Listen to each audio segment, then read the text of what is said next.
اعوذ باللہ من الشیطان اللعین الرجیم بسم اللہ الرحمن الرحیم۔ محترم سامعین کرام، آج ہمارا ٹاپک ہے کہ ایک مومن مسلمان کا عقیدہ کس طرح کا ہونا چاہیے۔ آئیے آغاز کرتے ہیں۔ بسم اللہ الرحمن الرحیم۔ حضرت عبدالعظیم حسنی فرماتے ہیں کہ میں اپنے آقا و مولا امام علی نقی علیہ السلام کی خدمت میں حاضر ہوا۔ جیسے ہی آپ نے مجھے دیکھا تو فرمایا، خوش آمدید اے ابو القاسم، تو واقعاً ہمارا محب اور دوست ہے۔ میں نے عرض کیا، اے فرزند رسول، میں چاہتا ہوں کہ اپنا دین عقائد آپ کی خدمت میں پیش کروں، تاکہ اگر آپ کا مورد پسند ہے تو تا موت اس پر قائم رہوں۔ آپ نے فرمایا کہ پیش کرو۔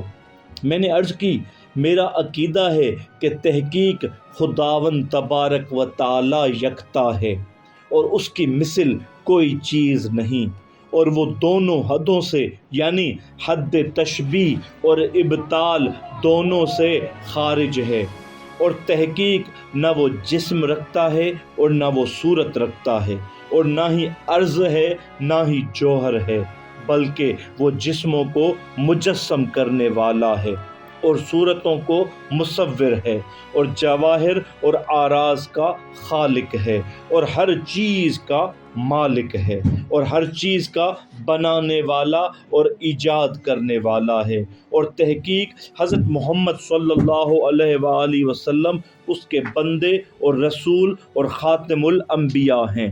پس قیامت کے دن تک ان کے بعد کوئی نبی نہیں آنے والا، اور ان کی شریعت تمام شرائع کو ختم کرنے والی ہے، اور ان کی شریعت کے بعد قیامت تک کوئی نئی شریعت نہیں آنے والی، اور میرا عقیدہ ہے کہ آپ کے بعد آپ کا خلیفہ اور ولی الامر اور امام برحق حضرت امیر المؤمنین علی ابن ابی طالب علیہ السلام ہیں، اور ان کے بعد حسن علیہ السلام، اور ان کے بعد حسین علیہ السلام، پھر علی بن حسین، پھر محمد بن علی، پھر جعفر بن محمد، پھر موسیٰ بن جعفر، اور پھر علی بن موسیٰ، پھر محمد بن علی علیہ السلام، اور پھر آپ امام برحق ہیں۔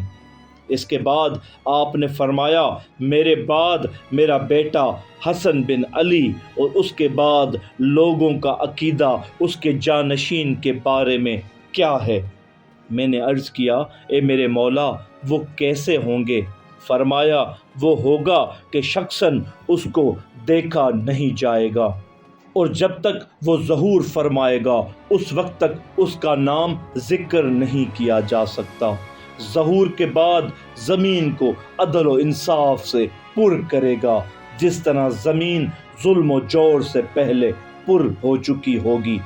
میں نے عرض کیا، اے میرے مولا، میں اس پر بھی ایمان رکھتا ہوں، اور میں یہ کہتا ہوں کہ وہ ولی خدا ہے، اور اس کی اطاعت خدا ہے، اور اس کا دشمن خدا ہے، اور اس کی معصیت خدا ہے، اور میرا عقیدہ ہے کہ رسول خدا کی معراج برحق ہے، اور قبر میں منکر و نکیر کے سوال و جواب برحق ہیں، جنت برحق ہے، دوزخ برحق ہے، اور صراط حق ہے، میزان حق ہے، اور قیامت کے آنے میں کوئی شک نہیں ہے، اور جو بھی قبر میں ہوگا وہ اٹھایا جائے گا، اور میرا عقیدہ ہے کہ فرائض واجبہ ولایت کے بعد نماز ہے، روزہ، حج، جہاد، امر بالمعروف اور نہی از منکر ہے۔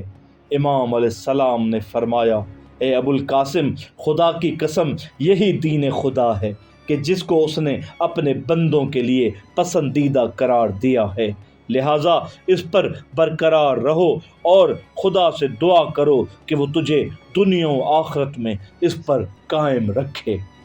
سامعین کرام، ایک بہت ہی پیاری حدیث آپ کے گوش گزار کرتا چلوں۔ حضرت سلمان فارسی روایت کرتے ہیں کہ ایک دن میں رسول خدا صلی اللہ علیہ وآلہ وسلم کی خدمت میں موجود تھا کہ علی ابن ابی طالب علیہ السلام تشریف لائے، تو آپ صلی اللہ علیہ وآلہ وسلم نے فرمایا، اے علی، میں بشارت دوں؟ آپ نے عرض کی کیوں نہیں یا رسول اللہ؟ آپ نے فرمایا میرے دوست جبرائیل نے مجھے خدا کی طرف سے خبر دی ہے کہ آپ کے دوستوں اور شیعوں کو 7 تحفے عطا کیے گئے ہیں۔ نمبر 1، موت کے وقت نرمی۔ نمبر 2، دہشت و خوف کے وقت انس۔ نمبر 3، قبر کی تاریکی میں نور۔ نمبر 4، خوف کے وقت امن۔